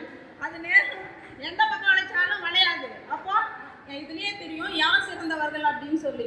இப்போ நம்ம வீட்டுல தினம் ஒர்க் பார்க்குறோம், எலும்புக்கும் நோய் தேய்ச்சி போயிருந்தான். அது வந்த பிறகு. ஆனா கடவுள் படைச்சப்ப இப்பதான் நோய் எல்லாமே. அப்பெல்லாம் எப்படி இருந்துச்சு? எலும்பு வளையாது. அடுத்து நம்ம சொல்றாங்க ஆண்கள்லாம் எதுவுமே பண்ண முடியாது, வீட்டை சீர்படுத்த முடியாது அப்படின்னு சொல்றாங்க. இப்போ நம்மளே நினைச்சுப்போம், நம்ம வீட்டில் 2 குழந்தை இருக்குன்னு வச்சுங்களேன், நம்ம ஹோம்ஒர்க் பண்றதுல இருந்து யார் பார்க்குறா? இங்க ஹவுஸ் ஒய்ஃபா இருந்தாலும் சரி, ஒர்க்கிங் உமனா இருந்தாலும் சரி, என்ன பண்ணணும்? ஹோம்ஒர்க்ன்றது பெண்களுடைய ஒரு தலையாய கடமை ஆயிடுச்சு. நம்ம தான் பார்க்கணும். பசங்களுடைய ஸ்டடீஸை நம்ம தான் பார்க்கணுன்ற மாதிரி ஆயிடுச்சு. இப்போ மிஷினரிகள் நிறைய கீர்த்தனைகள் எழுதுனாங்க அப்படின்னு அம்மா சொன்னாங்க. நிறைய கீர்த்தனைகள்லாம் எழுதியிருக்காங்க. ஆனால் அது பார்த்தீங்கன்னா வயசான காலத்தில் நிறைய பெண்கள் தான் என்ன பண்ணுறாங்க, கீர்த்தனைகளை பயன்படுத்துகிறாங்கன்னு சொல்லி பார்க்குறோம். ஆண்கள் கிட்ட பெருசான கீர்த்தனைகள் பற்றி தெரியாது. இந்த டீட்டெயில்ஸ் எல்லாம் யாருக்கு தான் தெரியும்? பெண்களுக்கு தான் தெரியும். அடுத்து ஒரு ஆண்கள் எந்த ஒரு முடிவுமே எடுக்க கஷ்டப்படுவாங்க. பெண்கள் கிட்ட தான் ஆலோசனை கேட்பாங்க. ஆனா ஒரு பெண்ணானவள் என்ன பண்ணுவாங்கன்னா அசால்ட்டா எடுத்துருவாங்க ஒரு முடிவை. என்ன பண்ணுவாங்க? தீர்க்க முடியாத பிரச்சனைக்கு கூட ஒரு பெண் எப்படி இருப்பாங்க? அசால்ட்டா ஒரு முடிவு எடுக்கிறவங்களா இருக்கிறாங்க. அப்புறம் ஆண்கள் எல்லாமே என்னன்னா எப்பவுமே தூங்கிடுவாங்க. எல்லா இடத்துலையும் என்ன பண்ணிடுவாங்க? தூங்கிடுவாங்க. ஆண்டவர் போய் எனக்காக ஜெபம் பண்ணுங்க, எல்லாம் ஏந்து ஜெபம் பண்ணுங்கன்னு எழுப்பணும் அவங்கள போயிட்டு. ஆனா பெண்களை எந்த இடத்துலையும் போய் ஆண்டவர் என்ன பண்ணல, எழுப்பல. பெண்கள் என்ன பண்ணாங்க? ஜெபத்துல உறுதியா இருந்தாங்க. அவங்க தான் என்ன பண்ண முடியும்? ஒரு விசுவாச தலைமுறையை வளர்க்க முடியும். அதே மாதிரி பெண்கள்லாம் யாரு? ரொம்ப அழகானவர்கள். ஆமா தானே? நம்ம ஆரம்பத்துல இருந்து பார்க்குறோம், நிறைய பெண்கள் சாராள் தொடங்கி ரெபேக்காள் வரிசையா பார்த்தோம்னா நிறைய பேர் என்ன பண்ணியிருக்காங்க? அழகானவள் அழகானவள் ரூபவதின்னு சொல்லியிருக்காங்க. அப்போ ஒரு அழகானவர்களாக தான் என்ன பண்ண முடியும்? ஒரு அழகான ஒரு சூழலை உருவாக்க முடியும். ஆமா தானே? அடுத்து நம்ம நிறைய பெண்கள் பார்க்குறோம். எங்க உயிர்த்தெழுதல் அம்மா சொன்னாங்க இல்லைங்களா? உயிர்த்தெழுதல் பெண்கள் இல்லைன்னா அங்கே என்ன இல்லை? உயிர்த்தெழுதலே இல்லை. உயிர்த்தெழுதலே அவங்களுக்கு என்ன பண்ணது? அவங்க வீட்டில் என்ன பண்ணிட்டு இருந்தாங்க? தூங்கிட்டு இருந்தாங்க. இவங்க தான் போய் என்ன பண்ணாங்க? பெண்கள் தான் எழுப்புனாங்க. மகதலேனா மரியாள் பற்றி பார்க்குறோம். அவங்க என்ன பண்ணுறாங்க? அந்த தலையில இருக்கிற பிரச்சனையெல்லாம் தூக்கி போடுங்க. ஹோம்ஒர்க் பிரச்சனை இப்போ பெரிய பிரச்சனை. அது யங் மதராக நானும் அதை அனுபவிக்கிறேன். அது அவங்ககிட்ட வந்துச்சு. ஹோம்ஒர்க் பண்ணணுன்னா நான் 99% வீட்டில் ஆண்கள் செய்கிறதில்ல, பெண்கள் தான் செய்கிறாங்க. அவங்க சொன்னது ரொம்ப உண்மை. வேலைக்கு போயிட்டு வந்தால் கூட வந்து சாப்பாடை மறுத்து தூக்கத்தை மறுத்து பிள்ளைங்களோட உட்கார்றது விமன் தான். அது ஒன்று கரெக்டாக சொன்னாங்க. கீர்த்தனை ஆண்கள் எழுதுனாங்கன்றீங்க, ஆனால் பாடுறது என்னவோ அதிகமாக பாடுறது பெண்கள் தான். டியூன் கூட அவங்களுக்கு தெரியறதில்ல, நாங்கள் தான் சொல்லித்தர மாதிரி இருக்கு நாங்கள். ஆனால் ஒரு விஷயம் நான் அப்ரிஷியேட் பண்ணுறேன். டெசிஷன் எடுக்க முடியாமல் போராடுறப்போ வந்து மனைவிகிட்ட தான் டிஸ்கஸ் பண்ணுவாங்க, பெண்கள்கிட்ட தான் கேட்பாங்க. நிறைய வீட்டில் அக்காவுக்கு ஃபோன் பண்ணி கேட்குற தம்பிமார், தங்கச்சி கேட்குற அண்ணன்மாரெலாம் இருக்கிறாங்க. நிறைய எக்ஸாம்பிள்ஸ் இருக்குது. ஸோ இது நம்ம வந்து டெசிஷன் மேக்கிங் ஏதோ நமக்கு வராது மாதிரி பேசுவாங்க. ஆனால் எங்கேயோ ஒரு இடத்துல சலனம் இருக்குது, ஒரு பிரச்சனை அப்படின்னா யோசிக்க முடியல சரியானப்போ சலனம் இல்லாமல் அமைதியாக யோசித்து டக்கு நான் இன்னொன்று சொன்னாங்க, ரொம்ப அசால்ட்டாக முடிவு எடுத்துருவோம் அப்படின்னு. இப்போது கணவனை இழந்தவங்க மறுமணம் செய்து கொள்கிற பர்சன்டேஜில் ஆண்கள் அதிகமாக இருக்கிறாங்க. ரொம்ப கம்மியான விமன் தான் மறுமணம் செய்கிறாங்க. அதுக்கு நிறைய காரணங்கள் இருக்குது, அதை பற்றி இப்போ பேச வேணாம். ஆனால் இப்போது கணவர் இறந்துட்டாரு, கணவர் திடீர்னு இறந்து போகிறாரு. இறந்து போகிற வரைக்கும் அந்த மனைவி வீட்டுக்குள்ளே தான் இருப்பாங்க, வெளியே கடை கூட போக மாட்டாங்க, அப்படி தான் இருப்பாங்க. ஆனால் அவர் இறந்த பிறகு டக்குன்னு தன்னுடைய விஷயங்கள் எல்லாத்தையும் மாற்றிக்குவாங்க, தன்னையவே மாற்றிக்குவாங்க. அந்த மாதிரி அசால்ட்டாக விஷயங்களை டெசிஷன் எடுக்கிறதா இருக்கட்டும், மாற்றுக்கிறதா இருக்கட்டும், அது விமனுக்கு இருக்குது அப்படின்னாங்க. அதுவும் நல்லா இருந்துச்சு. எனக்கு ரொம்ப பிடிச்சது அவங்க பேசுனதில் இந்த ஆண்கள் தூங்கிடுவாங்கப்பா அப்படின்றது. அது எல்லா இடத்துலையும் நடக்கிறது தான், பெட்லேயும் நடக்கிறது தான், பெட்டுக்கு வெளியவும் நடக்கிறது தான். காலையில் எந்திரிக்க முடியாமல் சில ஆண்கள் வித்தியாசமாக இருக்கிறாங்க, மனைவிக்கு முன்னாடி எந்திரிச்சு வேலை செய்கிறாங்க, அதையும் நம்ம மறுக்கக்கூடாது. ஆனால் அந்த தூங்குறாங்கன்றது திருமறையில் இருக்கிற விஷயம், இந்த ஆண்கள் தூங்கி விழுகிற விஷயம், அதை நான் கட்டாயம் பாராட்டுறேன். அழகுன்னு ஒரு விஷயம் பேசுனாங்க, அதை நான் முழுசாக சப்போர்ட் பண்ண மாட்டேன். ஏன்னா ரொமான்டிசைஸ் பண்ணிடக்கூடாது நம்ம ஒரு விஷயத்த. அது பரவாயில்ல, இதெல்லாம் இருக்கட்டும், இதெல்லாம் நான் அக்செப்ட் பண்ணுறேன்னா பண்ணலேன்றது இங்கே விஷயமே கிடையாது. இவங்க என்ன பண்ணுறாங்கன்றது தான். இப்போ 2 டீமும் பேசி முடிச்சிட்டாங்க. 2 டீமில் இருக்கிற தலைவிக்கு வந்து 1 நிமிடம் கொடுக்கப்படும். இவங்க பேசின எல்லாத்தையும் வச்சு மூளையை கசக்கி 1 நிமிஷத்தில் தெளிவாக பேசணும். இப்போ அம்மா வாங்க, கடைசி சான்ஸ் உங்களுக்கு. ஆண்கள் தான் விசுவாச தலைமுறை உருவாக்கத்தில் அதிக பங்களிப்பது ஆண்கள் மாத்திரமேன்னு சொல்லி ஞானசெல்வி சுந்தரம்மா கடைசியான வாய்ப்பை பயன்படுத்தி பேச போகிறாங்க. ஆண்கள் குடிக்கிறாங்கன்னு சொன்னீங்க, எல்லா பெண்களும் நல்லவங்களா? இன்னைக்கு சமுதாயத்தில் நடக்கிற எல்லா கெடுதலுக்கும் பெண்கள் தான் காரணம். ஏன்னா நீங்கள் ஃப்ரீயாக இருக்கணும் அப்படின்னு நினச்சிட்டு நீங்கள் உங்கள் ட்ரெஸ்ஸிங்கோ உங்கள் வே ஆஃப் சீரியல் பார்த்துட்டு எத்தனை வீட்டில் பிள்ளைங்களை டியூஷன் அனுப்புகிறாங்க. இந்த குற்றத்துக்கு எல்லாம் காரணம் பெண்கள் தானே தவிர ஆண்கள் கிடையாது. இன்னொன்று, நீங்கள் தலைப்பை மறந்துட்டு பேசுறீங்க, விசுவாச தலைமுறையை உருவாக்குவதில் ஆண்கள் ரைட்ஸ் கொடுத்ததுனால தான் நீங்கள் வந்து புருஷனுக்காக செயல்படுறது தான் நம்மளோட கடமை. ஈக்குவாலிட்டி வந்த பிறகும் இப்போ இன்னைக்கு இவ்வளோ உமன்ஸ் வந்திருக்கோம், ஆனால் இவ்வளோ இளைய தலைமுறை இன்னைக்கு வரலை.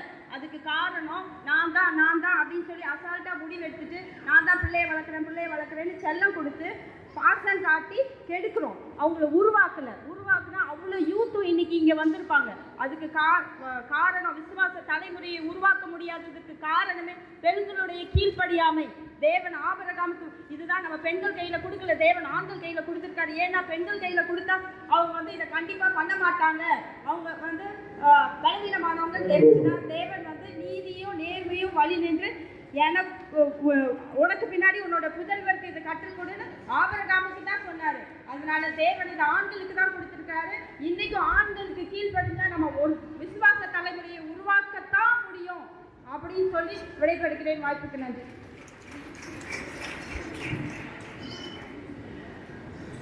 அம்மா அவங்க நிறையா சொல்லிட்டாங்க.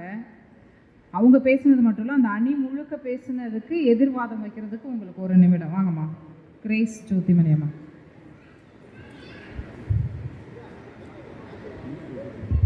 ஆண்கள் இல்லாமல் பெண்களுக்கு வாழ முடியாதுன்னாக்கா எப்படி வாழ முடியாது? பெண்கள் எல்லா குணத்திலும் எல்லாத்திலும் சிறந்தவளாக இருக்கும்போது இப்போ ஆண்களுக்கு இல்லாத பெண்கள் எப்படி வாழ்கிறார்கள் அதை சொல்லுங்க.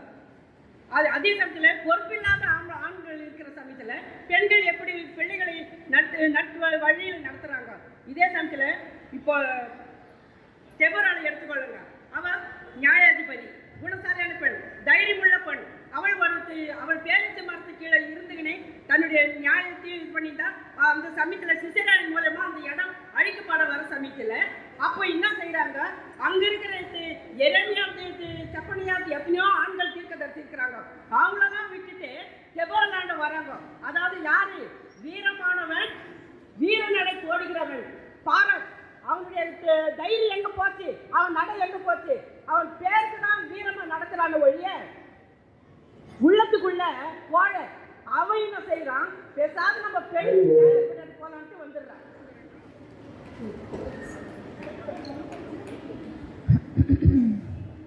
பேச்சை விட கோபம் நிறையா வருது. கவனிச்சிங்களா? கோபம் நல்லது தான், கெட்டது இல்லை. ஆனால் நம்மளை செயல்பட விடாத அளவுக்கு பண்ணுற கோபம் நல்லதில்ல. கோபத்தில் வார்த்தை வரல, அந்த மாதிரி கோபம் வருது. நான் பாராட்டுறேன் உங்களோட அந்த ஸ்பிரிட், டீம் ஸ்பிரிட்டில். போன நிமிஷம் வரைக்கும் யாராரமாக இருந்தாங்க, இப்போ ஒரே டீம் ஆகிட்டோன்னே டக்குன்னு இந்த விமனே அப்படி தான்ப்பா, டக்குன்னு ஒன்று சேர்ந்துடுவாங்க, அப்புறம் டக்குன்னு விலகிடுவாங்க. நல்லா இருந்துச்சு, நல்லா பேசுனீங்க, ஒன்று நல்லா தெரிஞ்சிச்சு, ஒழுங்காக ஒருத்தரும் ப்ரிப்பேர் பண்ணலன்னு. ப்ரிப்பேர் பண்ணவங்க எல்லாரும் என்ன ப்ரிப்பேர் பண்ணிங்கன்னா செர்மன். பட்டிமன்றம் வேறு, செர்மன் வேறு. என்ன எள்ளுன்னா எண்ணெயாக நிற்கணும். ஸோ நம்ம அது கீழே போகக்கூடாது. பட்டிமன்றம் பேச வளர்த்துக்கோங்க உங்களே நீங்கள். என்ன ஆனால் நான் உண்மையாகவே ஆயர் சொன்னதை பொறுத்து பார்த்தா முதல் தடவை நீங்கள் செய்கிறீங்க, இவ்வளோ தூரம் பண்ணுறதே பெரிய விஷயம். ஏன்னா இந்த மாதிரி ஒரு பேக்ரவுண்டில், இந்த மாதிரி ஒரு சூழலில் இவ்வளோ தூரம் பேசுகிறதே பெரிய விஷயம். உங்களை நான் வாழ்த்துறேன், பாராட்டுறேன். உங்கள் எல்லாருக்கும் திருச்சபையிலேருந்து ஏதாவது ஒரு ரெகக்னேஷன் கொடுத்துருங்கப்பா. பாவம் மக்கள் ஏன் கஜானாவில் காலி ஆயிடுச்சு, அதனால் நீங்கள் திருச்சபை அதை பார்த்துக்கோங்க. ஒரு சில விஷயம் மட்டும், 2 மணி ஆகும்போது எல்லாம் பசியில் இருக்கிறீங்க, ஒரே ஒரு நிமிஷம் மட்டும் பேசுகிறேன். தீர்ப்பு சொல்லணும், எல்லாம் ஆண்டிருக்கீங்களா, அதுக்கு முன்னாடி 2 விஷயம் சொல்லணும்னா, இந்த ஒரு அடிப்படையான ஒரு கான்ட்ரடிக்ஷன், ஒரு விஷயம் நான் இவங்க பேசுனதில் பார்த்தேன். இங்கே இருக்கிற விமன் எல்லாம் புருஷத்தன்மைக்கு உண்மையாக இருக்கிறவங்க அப்படின்னு மட்டும் தெரிஞ்சிச்சு. ஆனால் ஒன்று சொல்கிறேன், பார்வையில் நீங்கள் எல்லோரும் மாற்றத்தை கொண்டு வரணும். என் கணவர் எனக்கு உரிமை கொடுக்குறார், நான் செய்கிறேன், அது தப்பு. யாரும் யாருக்கும் உரிமை கொடுக்க முடியாது. தனி மனித சுதந்திரம், அதுதான் நம்ம இந்தியன் கான்ஸ்டிடியூஷன் சொல்கிற விஷயம். தனி மனித சுதந்திரம், பேச்சு சுதந்திரம், எல்லா சுதந்திரமே தனி மனித சுதந்திரம். அது உங்கள் உறவினாலே வருகிற சுதந்திரம் கிடையாது. நான் இந்த கடவுளை வணங்க வேண்டும் முடிவு பண்ணுறது அது என்னுடைய சுதந்திரம். அதுக்கு என் கணவனுடைய அனுமதி வேணும்னு நினைக்கிறதுக்கு பேர் தான் ஆணாதிக்கம். அவருக்கு வேண்டதெல்லாம் அவர் செய்யும் போது என்ன வந்து கேட்குறாரா, எனக்கு டீ குடிக்கணும் போல இருக்குமா, டீ குடிச்சுக்குவா, நான் கோவிலுக்கு போகணும் போல இருக்கு, கோவிலுக்கு போய்க்குவா, அந்த பொண்ணை சைட் அடிக்கணும் போல இருக்கு, சைட் அடிச்சுக்குவா, கேட்குறாரா? அவங்ககிட்ட கேட்குறது இல்லை. நீங்கள் ஏன் அதை எதிர்பார்க்குறீங்க? இந்த விஷயம் எங்கே போய் முடியும்னா, சமூகத்தில் இருக்கிற கலாச்சார சீரழிவில் போய் அதை முடியுது. நீங்கள் இதிலேருந்து வெளியே வரணும். விமன், என் கணவரை நான் நேசிக்கிறேன் என்பது அவருக்கு அடிமையாக இருக்கிறதுல தான் நீ வருகிறது என்றால் அந்த அன்பு பொய்யான அன்பு. நானாக இருக்க என் கணவன் அனுமதிக்க மாட்டார், விட்டு விடணும். இதுதான் என் மனைவி. அதில் போய் மூக்க நுழைச்சா அது உரிமை சுதந்திர மீறல். அது எனக்கு வேலை செய்ய பிடித்திருக்கிறது என்றால் நான் வேலை செய்வேன். அது வேணுமா வேணாமான்னு 2 பேரும் உட்காந்து பேசி முடிவு பண்ண வேண்டிய விஷயம். குழந்தை பிறந்து விட்டா, எங்கே பாருங்கள், நீங்கள் ஒன்று தெரிஞ்சுக்கணும். என் அம்மா என்னை வயிற்றில் வைத்திருக்கிற போது, நீங்கள் எல்லாரும் குழந்தை பெற்றிருக்கீங்க, நிறைய பேர். உங்கள் வயிற்றில் குழந்தை உருவாகிருக்கும் போது ஆனா பெண்ணான்னு தெரியாமல் இருக்கும்போது நீங்கள் உள்ளே இருக்கிற குழந்தையாக தான் பாவிக்கிறீங்க இல்லையா? பாலின வேறுபாடு காட்டுறதில்ல. வெளியே வந்த உடனே ஏன் பாலின வேறுபாடு, ஏன் பெண்ணுனா இது இப்படி தான் ஆணா இப்படி தான், யாரும் உங்களுக்கு சொல்லி கொடுத்தது? எங்கேருந்து இது வரும்? அதுக்கு பேர் கலாச்சாரம் கிடையாது. தமிழ் கலாச்சாரம் என்ன தெரியுமா? ஆண் பெண்ணுக்காக பேசுறது இல்லை, பெண் ஆணுக்காக மதுரையை எரிச்சது தான் தமிழ் கலாச்சாரம். நீங்கள் அதையே உல்டாவாக்கிட்டீங்க. என் கணவர் என்னுடைய சுதந்திரத்தை என் கணவர் கொடுக்க முடியாது, என் சுதந்திரத்தை நான் தான் முடிவு செய்ய வேண்டும். அதில் நீங்கள் தெளிவாக இருக்கணும், உங்கள் கணவன்மாரும் தெளிவாக இருக்கணும். அதற்கு பேர் தான் அதான் கல்யாணம் பண்ண உடனே என் ஹஸ்பண்டுக்கு மீன் சாப்பிட மாட்டார், அதனால் நானும் சாப்பிட்றது நிப்பாட்டிட்டேன். அது மாதிரி ஒரு முட்டாள்தனம் எதுவுமே கிடையாது. எனக்கு மீன் பிடிக்காது, எனக்கு மீன் வேணாம், உனக்கு மீன் சாப்பிடு, உனக்கு நல்லது நீ சாப்பிடு, அதுதான் உரிமை, அதுதான் சுதந்திரம். அவருக்காக நான் எல்லாவற்றையும் விட்டுவிட்டேன்னு சொல்லுவது முட்டாள்தனம். இந்த முட்டாள்தனத்துக்கு வாழ்க்கை இழந்த பெண்கள் தான் அதிகமாக ஒழிய சுதந்திரத்துக்காக பேசின பெண்கள் ரொம்ப கம்மி. என்னை பெற்றெடுத்து 10 மாதம் சுமந்து பெற்றெடுத்து என்னை பாதுகாத்து எனக்கு ஒவ்வொரு வருஷமும் படிப்பதற்கு போராடி ஃபீஸ் கட்டி என்னை படிக்க வச்சு என் உடம்பு, என் உடல், என்னுடைய மனம் எல்லாவற்றையும் சமமாக இருக்குதா சரியாக இருக்குதான்னு பார்த்து எங்கள் அம்மா அப்பாவும் என்னை செதுக்குவாங்க. நான் படித்து மேலே வரணுன்ட்டு போராடி கடன் வாங்கி என்னை படிக்க வைப்பாங்க. கல்யாணம் பண்ணோடனே நான் தான் நல்லா சம்பாதிக்கிறேன், நீ ஏன் வேலைக்கு போகிறான்னு கேட்டான உடனே வேலையை விட்டு விடுற மாதிரி முட்டாள்தனம் எதுவும் கிடையாது. நான் எனக்குன்னு என்று கனவு இருக்கிறது. உன்னை உருவாக்கின கடவுள் தான் என்னை உருவாக்கினார். உனக்கு கடவுள் ஒரு திட்டம் வைத்திருக்கிறார் என்றால் எனக்கு ஒரு திட்டம் வைத்திருக்கிறார். அதை பாலினம் பிரிக்கக்கூடாது. பிரிக்குமானால் அங்கே கடவுள் இல்லை. பெண்கள் இதிலிருந்து வெளியே வரணும். ஆண்கள் யாரும் கணவன் மனைவிக்கு சுதந்திரம் கொடுக்க முடியாது, மனைவி கணவனுக்கு சுதந்திரம் கொடுக்க முடியாது. ரெண்டு பேருக்கும் இடையே சமரசம், ரெண்டு பேரும் சமரசம் பண்ணணும். யாருக்காக சமரசம் பண்ணணும்? என் கனவுகளை, என் பிள்ளை வளர்ப்புக்காக நானும் என் கணவன் சேர்ந்து தான் பிள்ளையை பெற்றுக்கிறோம் இல்லையா? ரெண்டு பேருக்கும் சம உரிமை இருக்குது வளர்ப்பில். என் பிள்ளைகளை வளர்ப்பதற்கு நான் என் வேலையை விட்டு என் கனவுகளை புதைத்து விட்டு வாழ்றதுக்கு பேர் தான் தாய்மைனா, அந்த தாய்மை தப்பான தாய்மை. அப்படி ஒன்று இருந்திருந்தா இன்னைக்கு பெண்கள் கிறிஸ்தவத்தை நம்ம கொடுத்துருக்கவே மாட்டாங்க. மகதலேனா மரியாள் வெளியே வந்திருக்கவே கூடாது. இந்த புரிதல் கிறிஸ்தவ பெண்களுக்கு வேணும். அப்புறம் என்ன மாற்று சமூகத்தை பற்றி நம்ம பேச முடியும்? நமக்குள்ளேயே மாற்றமே இல்லை.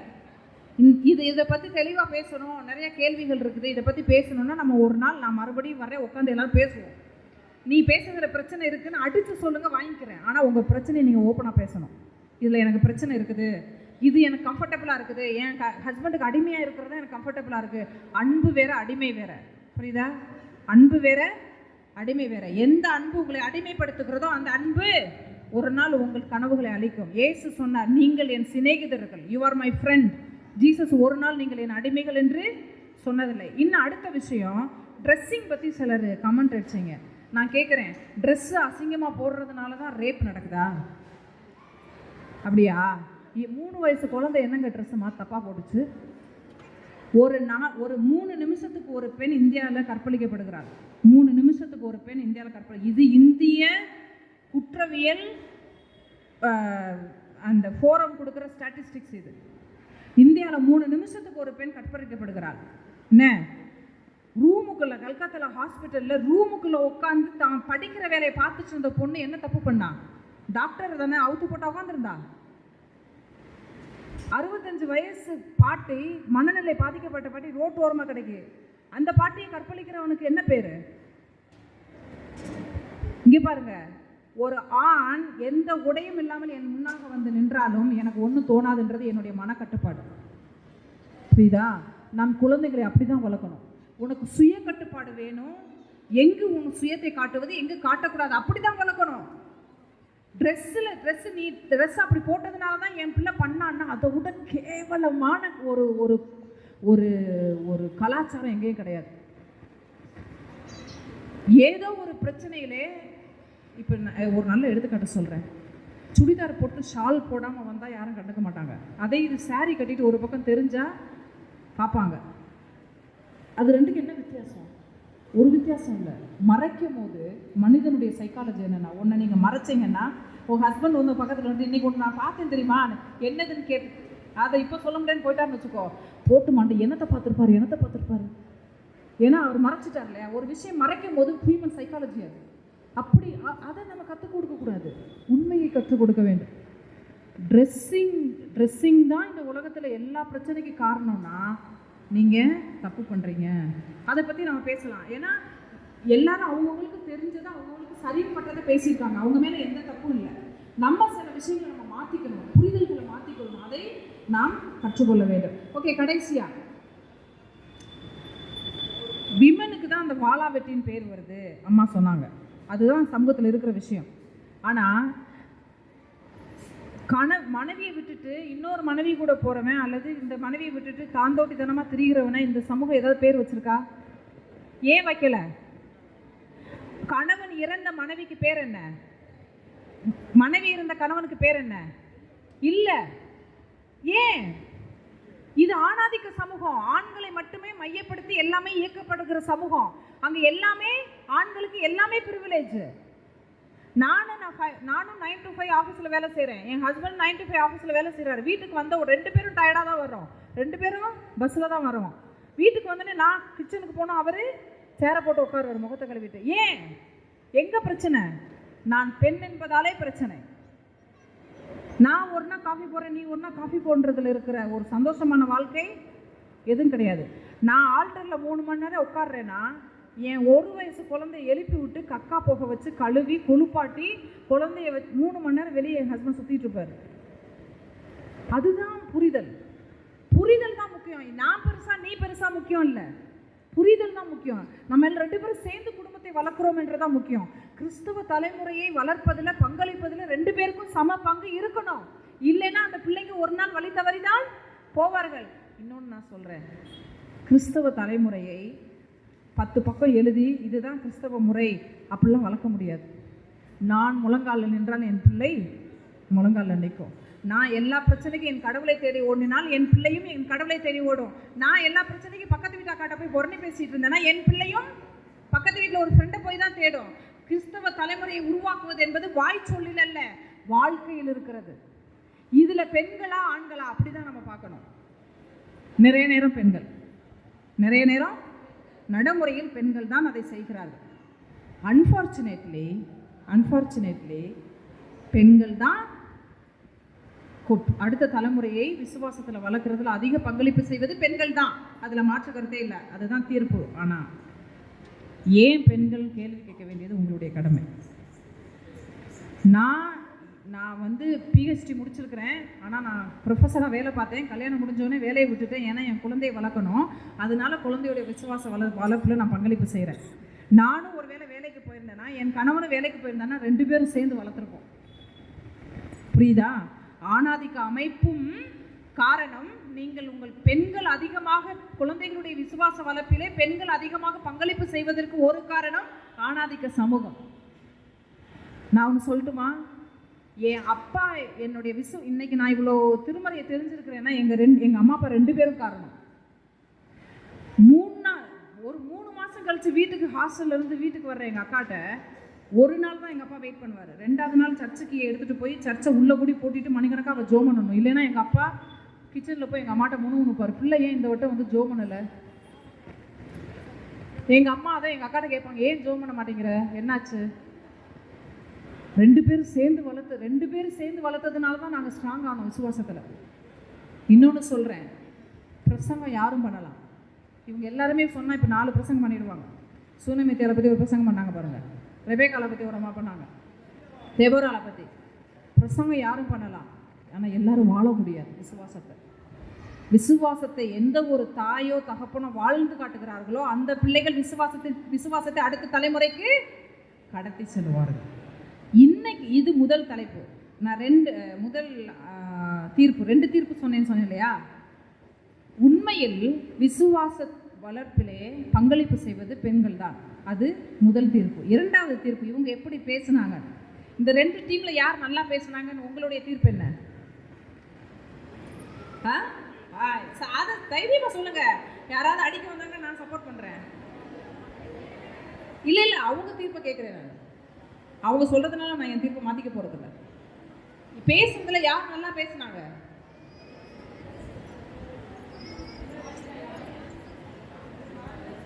ஆண்கள் நல்லா பேசுனாங்க. ஆக்சுவலா 2 பேருமே நல்லா பேசல. உண்மைதான். பிரசங்கம் பண்றாங்க, இல்லைன்னா கத்துறாங்க. 2 பேருமே நல்லா பேசல. பட் அதுக்குள்ளேயும் யாரு நல்லா பேசினாங்க அப்படின்னா பெண்களுக்காக பேசினவங்க தான் நல்லா பேசினாங்க. ஸோ இவங்க வெற்றி பெற்றாங்க. ஆனால் தீர்ப்பு, உண்மையான தீர்ப்பு என்பது 2 பேர் சேர்ந்தாதான் விசுவாச தலைமுறையை உருவாக்க முடியும். அம்மா மட்டும் விசுவாசத்தில் இருந்தால் 18 வயசு வரைக்கும் பிள்ளை கேட்பான். ஏன்னா பாசத்தில் அடிமையாக்கி வச்சிருக்கிறாங்க. 19வது வயசில் அப்பாவை பின்பற்றிட்டு போவான். அல்லது 18 வயசு வரைக்கும் அப்பாவை பார்ப்பான், 20 வயசு பிறகு இங்கே வருவான். எப்படியும் பாதி வாழ்க்கை வீணாக தான் போகும். 2 பேரும் சேர்த்து வளர்க்க முடியுமா? 2 பேரும் சேர்ந்து பிள்ளைங்களை கிறிஸ்தவத்தில் வளர்க்க முடியுமா? அப்படிப்பட்ட குடும்பம் மாத்திரமே அடுத்த தலைமுறைக்கு விசுவாசத்தை பங்களிப்பு செய்ய முடியும் என்று தீர்ப்பளிக்கிறேன். எல்லாரும் போய் நல்லா சாப்பிடுங்க. தேங்க்யூ. இப்போதான் ஏதோ கொஞ்சம் மூளைகளை கொஞ்சம் கிளறி விட்டுக்கிற மாதிரி இருக்குது. அப்படியே ஒரு மாதிரி தலைப்பை நீங்கள் சரியாக புரிஞ்சுக்கணும். அதை அழகாக சொல்லி 2 பேருக்குமே இந்த வளர்ச்சியில் பங்கு இருக்குது. நானே கூட சொல்லிடலாம் யாருக்கு நல்லா பேசுனாங்கன்றது. அது அப்புறம் ஆனால் 2 பேருக்கும் இந்த பொறுப்பு இருக்கிறது என்பதை மிக அழகாக நடுவர் ஆயர் அவர்கள் சொன்னாங்க. மிக சிறப்பு. இப்பொழுது நாம் உணவுக்கு போகிறோம். ஒரு அரை மணி நேரம் என்பது உணவு இடைவேளை. நீங்கள் அடுத்து வந்தால் தான் இந்த நிகழ்வு தொடங்கும். சரியா? திருச்சபையின் வழியாக வேத வினாடி போட்டி, பாடல் போட்டி, மற்றது அதுக்கப்புறம் மற்ற நிகழ்வு. இப்போது நாம் யாவும் எழுந்து நின்று ஜெபிப்போம். ஜெபித்து இந்த முதல் அமர்வை நாம் முடிக்கலாம். ஜெபம் செய்வோம். சேர்ந்து சொல்லுவோம். என் ஆத்மாவே கர்த்தரை ஸ்தோத்திரி, என் முழு உள்ளமே அவருடைய பரிசுத்த நாமத்தை ஸ்தோத்திரி. என் ஆத்மாவே கர்த்தரை ஸ்தோத்திரி, அவர் செய்த சகல உபகாரங்களை மறவாதே. ஆமாம். அங்கே வரிசையாக நாற்காலி போடப்பட்டிருக்குது. நீங்கள் உட்காந்துருங்க, அவங்களே கொடுப்பாங்க, சர்வ் பண்ணுவாங்க. தயவுசெய்து ரொம்ப ரஷ் பண்ண வேணாம். இடம் எல்லாருக்கும் போடப்பட்டிருக்கு.